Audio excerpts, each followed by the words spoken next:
ये हमारा एसोसिएशन ने फैसला किया कि हम लोग नेशनल सर्जिकल वीक मनाएंगे और इसमें सर्जन्स के वर्क को अच्छा काम कर रहे हैं हाईलाइट करेंगे।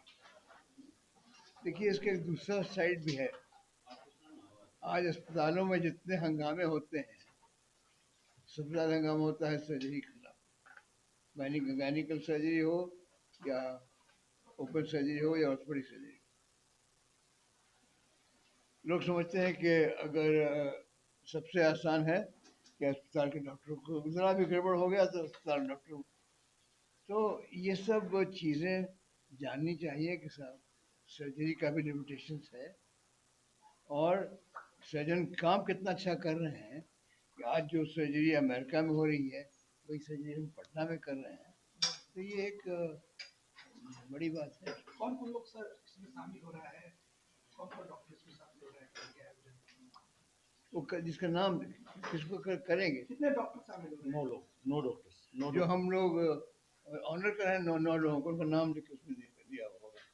सर जो रोबोटिक्स सर्जरी किया गया है 2 महीनों में, पिछले 2 महीने में जब से आपकी मशीनें आई हैं, अभी तक कितने लोग का सफल इलाज हो पाया है, सक्सेसफुल इलाज हो पाया है? जो 7 लोग वो 7 अच्छे बोल गए ना, लेकिन ये तो भी बहुत सिलेक्टिव है ना, बच्चे चुन करके सिलेक्टिवली करने का इनका करेंगे। और जब एक्सपीरियंस बढ़ेगा और लोग भी आने लगेंगे तो अच्छा सर एक सवाल है कि आज आजकल के नौजवान जो युवा हैं उनको हार्ट को लेकर ज़्यादा ब्लॉकेज की है आ रही है, तो उनको इस स्थिति में बचने के लिए क्या कुछ रोकथाम करना पड़ेगा, क्या कुछ उपाय करना है? हार्ट डिजीज से बचने के लिए, हार्ट डिजीज से बचना ज़रूरी है और बचा सकता। देखिए आज हमारे यहाँ मौत हो रही है किससे? रोड ट्रैफिक एक्सीडेंट, मौत हो रही है किससे? कैंसर, मौत हो रही है किससे? हार्ट अटैक से। तीनों में बचाव, preventive, preventive cardiology, preventive trauma, preventive सब है भाई। लेकिन उसके लिए एक मुहिम चलानी होगी, लोगों को बताना होगा। अगर कैंसर जितना होता है, जब तो हम 40 साल से ही बहुत थक गए, अगर हम सिर्फ तंबाकू पर कंट्रोल कर रहे हैं और थोड़ा सा पोल्यूशन को कंट्रोल कर लें तो हम वो 50% of Indian cancers can be prevented.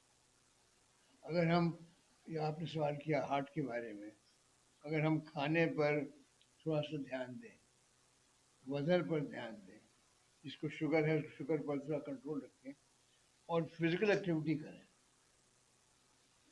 तो बहुत सारे रुक सकते हैं।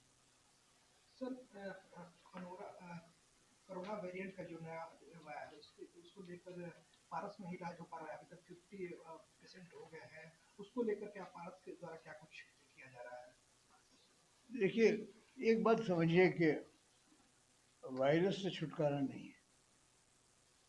आप समझते हैं कि 2024 में हट गया तो वायरस आएगा और आता रहेगा। और जो उसमें बेसिक चीज़ होती है वो होता ये कि वायरस अपना अंदर का जो स्ट्रक्चर है वो चेंज कर देता है। आपने एक वायरस आया, उसको मारने के आप एक दवा निकाली, अब वो दवा को कैसे, ये भी ऊपर वाले की बड़ाई समझना चाहिए। वायरस का साइज समझते हैं कितना बड़ा होता है? आप एक माइक्रोस्कोप से नहीं देखते हैं, एक अल्ट्रा माइक्रोस्कोप होता है उससे देख सकते हैं। इतने छोटे वायरस में भी ये शक्ति है कि अपने आप को वो चेंज कर देता है। और वो जो दवा आपकी होती है उसको, अभी एक वैक्सीन बनी है वायरस की, एक ने कई बनी है, अब उसने उसको चेंज कर लिया की कोशिश कर रहा है। तो अब अभी जो 50 के हैं ये तो रिलेटिवली माइल्ड रहे हैं, कोई वो बहुत बेसिक इशू नहीं हुआ। आज ही चंदन हमारे इंस्टीट्यूट से बात हो रही थी और एक ने बड़ा अच्छे से मैनेज कर लिया। लेकिन अगर सच में जोर से आया ये तो बड़ा खतरनाक हो सकता है।